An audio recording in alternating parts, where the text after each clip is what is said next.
Welcome to Cooking and Baking on Adelante with Arlene. Today we will be making vegan Millionaire Shortbread Bars. Here goes. Okay, to begin, here is the first layer. It is the coconut flour shortbread crust, gluten-free and nut-free. We will be using 1 1/3 cup of coconut flour. We will be also using half a cup of coconut oil melted.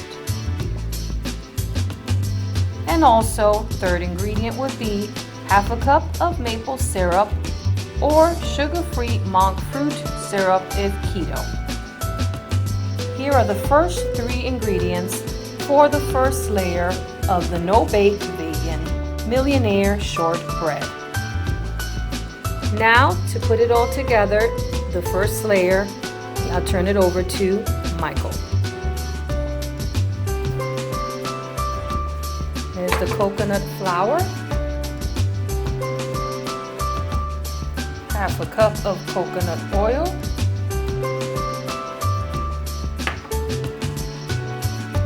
and half a cup of maple syrup is what we chose to use. And now we're mixing it up. 3 easy ingredients for the first layer of the coconut flour shortbread crust, gluten-free and nut-free. Seems easy enough. You're gonna love it.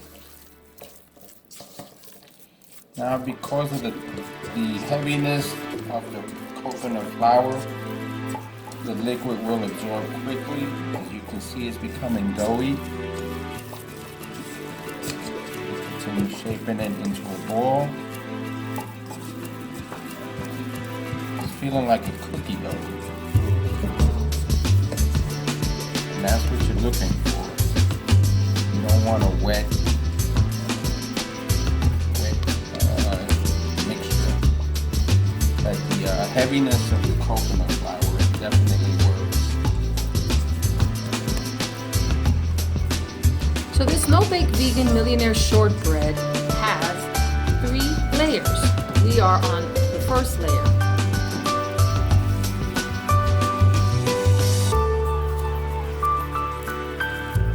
And then we have the pan set. You're going to be using a 9-inch to 5 inches of a baking dish with parchment paper. Now you set it aside. Now this is a no-bake recipe, and the parchment paper is simply to help you pick it up when everything is complete. Now, as you can see, Michael is spreading it on the corners as best we could of the dish, because guess what, guys? It's gonna go to the freezer. Layer, yep. It's gonna go into the freezer for about 10 to 12 minutes until it is firm. In the meantime, we will then start the second layer. As soon as Michael finishes, we will do that. Okay, so this is what it looks like before we put it in the freezer. Remember, that's the first layer. Michael just finished spreading it on the dish, and now it will go into the freezer for 10 to 12 minutes, and we will go on to prepare the caramel layer. Now we're about to make the second layer, which is the caramel layer. We just took out the first layer that was frozen for 12 minutes. Now we're ready to add the ingredients. First, we're going to add, it says here, a half a cup of peanut butter or almond butter. No sugar in there now, make sure, and no added oils. It actually wants a runny peanut butter, and that is what this is. And we chose organic.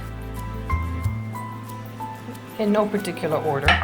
We're gonna add now the 1/3 cup of maple syrup, or for the keto-friendly people, sugar-free monk fruit syrup will be just fine. And now 1 teaspoon, we already measured, of vanilla. those are the 3 ingredients, guys. This is the vanilla, just 3 ingredients. 3 tablespoons of coconut oil was what he put there. 1 teaspoon of vanilla. 1/2 cup of peanut butter or almond butter. 1/3 cup of maple syrup. And we mix it all together.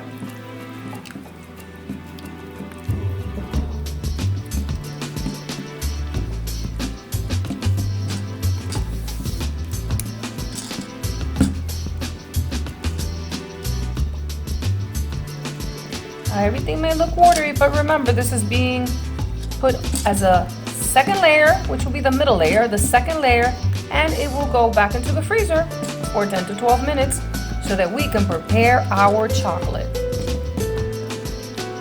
Yummy! This is the caramel we are now pouring as our second layer.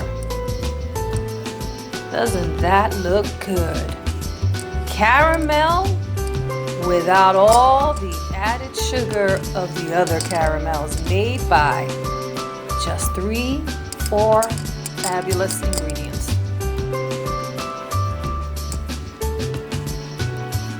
All right, we're going to spread it with a spatula and then back to the freezer. Or you can do it this way, as my husband's doing it. Whichever way you find is easier for you. All right. Be 10 minutes in the fridge, guys. We'll be right back. Now this is the top layer, and it is with chocolate. My husband Michael will describe the rest.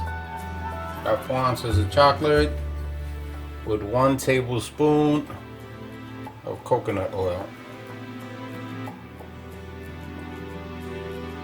We have it melting over a small pot of boiling water.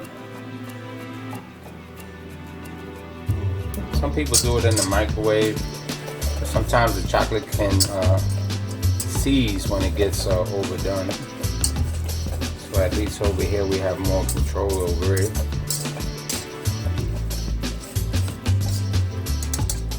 And this will be the top 3rd layer that will go over the caramel.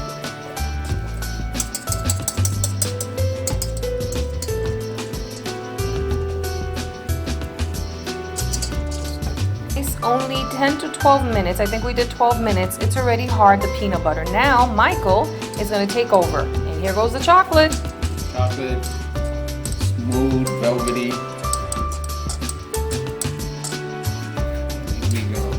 Oh, and by the way, we used a higher grade of dark chocolate for the healthier. Chocolate, yes. At least 72% cocoa. Dark chocolate. If you use 100, it's going to be bitter. In there, it's going to be really strong, and it's a nice velvety color. Good. To what we did earlier. Yeah. Michael's a cook, so he tends to do it that way. But if you like, somebody like me, you might use a spatula. So the dark chocolate choice is a healthier choice. We also chose organic peanut butter as well as organic maple syrup. Also, I took a little sea salt out, and you might want to just sprinkle a little bit on the top so you can have a little sweet and salty combination in there with the... Don't put too much salt because the peanut butter does have salt, but that little extra on the chocolate is just divine. Sweet and salty. So now we will return this into the freezer for another 10 to 12 minutes, and then we will see the final result. Okay.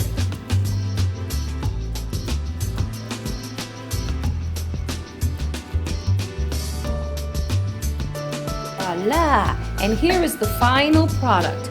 We just put a little garnish of bananas. Like, who doesn't like peanut butter and bananas, or peanut butter and chocolate? Well, if you don't, you can do whatever fruit of your choice. See it closely? There goes the 3